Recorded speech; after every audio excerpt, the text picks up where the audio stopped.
இன்றைக்கு நாம் தியானிக்க இருக்கிற வசனம் சங்கீதம் 145 அதிகாரம் 2வது வசனம். நாடோறும் உம்மை ஸ்தோத்தரித்து எப்பொழுதும் என்றைக்கும் உம்முடைய நாமத்தை துதிப்பேன். இங்கே தாவீது கர்த்தரை நாள்தோறும் எப்பொழுதும் கர்த்தருடைய நாமத்தை துதிக்கிறேன்னு சொல்லி தேவனை மகிமைப்படுத்துகிறத பார்க்குறோம். ஏன் நம்ம தேவனை துதிக்கணும், ஏன் நம்ம தேவனை மகிமைப்படுத்தணும்?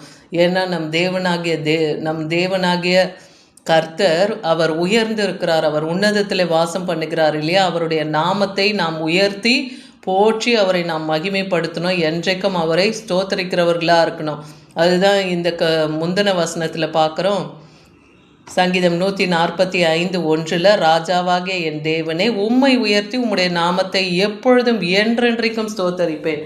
ஏன்னா கர்த்தர் எப்படிப்பட்டவர்? அவர் பெரியவர் இல்லையா? அவர் மிகவும் புகழப்படத்தக்கவராக இருக்கிறார். அவருடைய மகத்துவங்கள் நம்மால் ஆராய்ந்து முடியாததாக இருக்குது. அப்போ வல்லமை மிக்க தேவன், செயலில் அவர் வல்லமை மிக்கவர், யோசனையில் அவர் பெரியவர். வானம் அவரது சிங்காசனமும் பூமி அவரது பாதப்படியுமா இருக்கிறது இல்லையா? அந்த உலகத்தை உண்டாக்கி அதை ஆளுகிறவர், சகலத்தையும் தன் வார்த்தையின் வல்லமையினாலே சிருஷ்டித்திருக்கிறார். தன் கரத்தின் கிரியைகளுக்கு தேவன் இந்த நாட்களில் கட்டளை கொடுத்து அதை எல்லாவற்றையும் அவர் இயங்க வைக்கிறார் இல்லையா?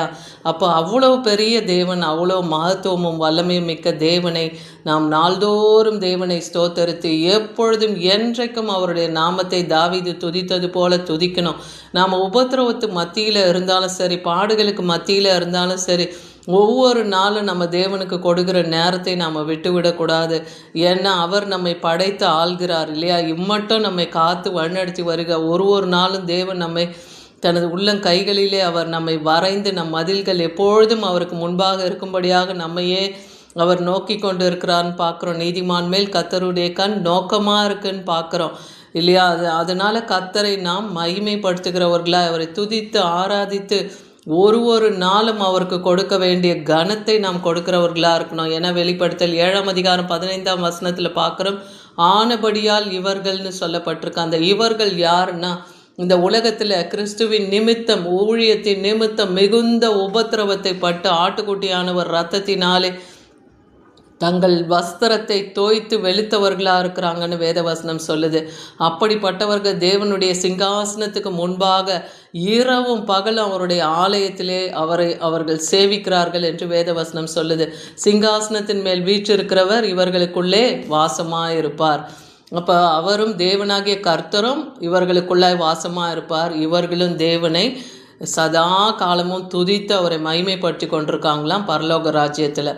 அப்போ எப்படிப்பட்ட மகிமை வல்லமை நிறைந்தோ, அதே போல் கேருபீன்களாலும் சேராமீன்களாலும் அவர் நிதாமம் போற்றப்படுகிறவராக இருக்கிறார். அவர் சேனைகளின் கர்த்தர், பரிசுத்தர் பரிசுத்தர் என்று அவரை சுற்றி சுற்றி வந்து தேவ தூதர்கள், அந்த தூதர்கள் வந்து கேருபீனும் சேராபீனும் அவரை துதித்து கொண்டே இருக்காங்க. 24 மூப்பர்களும் அவரை துதிக்கிறாங்க. அப்போ அவர் துதிகளுக்கு மத்தியில் வாசம் பண்ணுகிறவர், துதியில் மகிழ்வோன்.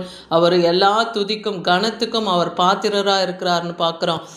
சங்கீதம் 71:6 நான் கர்ப்பத்திலிருந்து உற்பவித்தது முதல் உம்மால் ஆதரிக்கப்பட்டேன், என் தாயின் வயிற்றிலிருந்து என்னை எடுத்தவர் நீரே, உம்மையே நான் எப்பொழுதும் துதிப்பேன்னு தாவீது இந்த சங்கீதத்தில் எழுதியிருக்கிறத பார்க்குறோம். இன்றைக்கி நம்மையும் தாயின் கருவிலே தேவன் தெரிந்து கொண்டு அவருக்காக நம்மை நியமித்து வைத்திருக்கிறார் இல்லையா?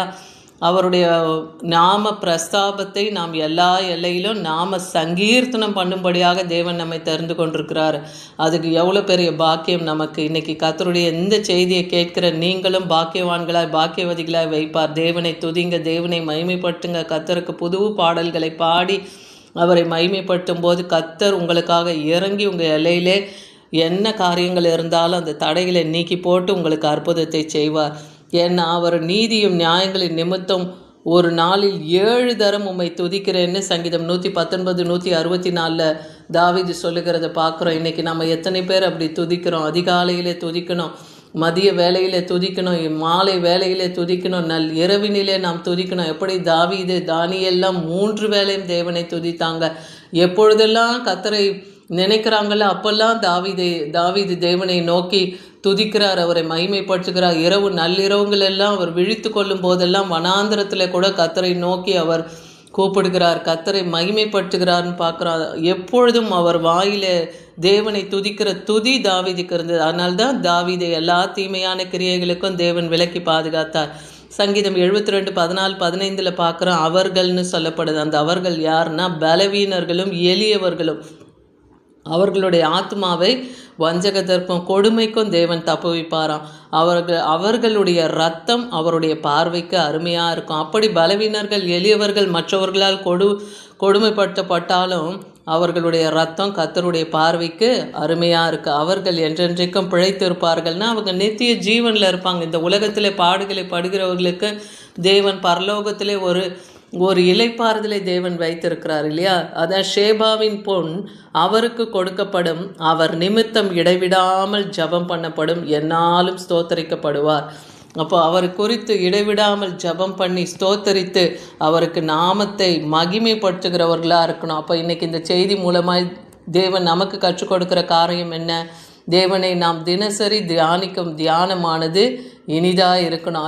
அது நம்முடைய வாழ்க்கையில் அன்றாட சூழ்நிலைகளை பொருட்படுத்தாமல் என்ன பிரச்சனை பாடுகள் நம்ம வாழ்க்கையில் இருந்தாலும் முதலாவது தேவனை போற்றி அவரை துதித்து அவருக்கு நாம் செலுத்த வேண்டிய கனத்தை செலுத்தி அடுத்து நீங்கள் செய்ய புறப்படுகிற காரியத்திலே கர்த்தரை மகிமைப்படுத்தி கடந்து போவீர்கள். ஆனால் தேவன் உங்களுக்கு நன்மையான ஈவுகளை தருவார். நித்திய நன்மையின் மீது இந்த ஆராதனையானது நீங்கள் தேவனை துதிக்கிறதானது திரும்புகிறது என்றே சொல்லப்படுகிறது. அதனால் கர்த்தரை துதிங்க, எப்பொழுதும் தேவனை துதித்து கொண்டே இருங்க, அவர் நாமத்தை உயர்த்துங்க. தேவன் உங்களை எல்லா எல்லையிலும் உங்கள் தலையை உயர்த்துவார். உங்கள் நாமத்தையும் தேவன் மகிமை பெறச் செய்வார். ஆமேன்.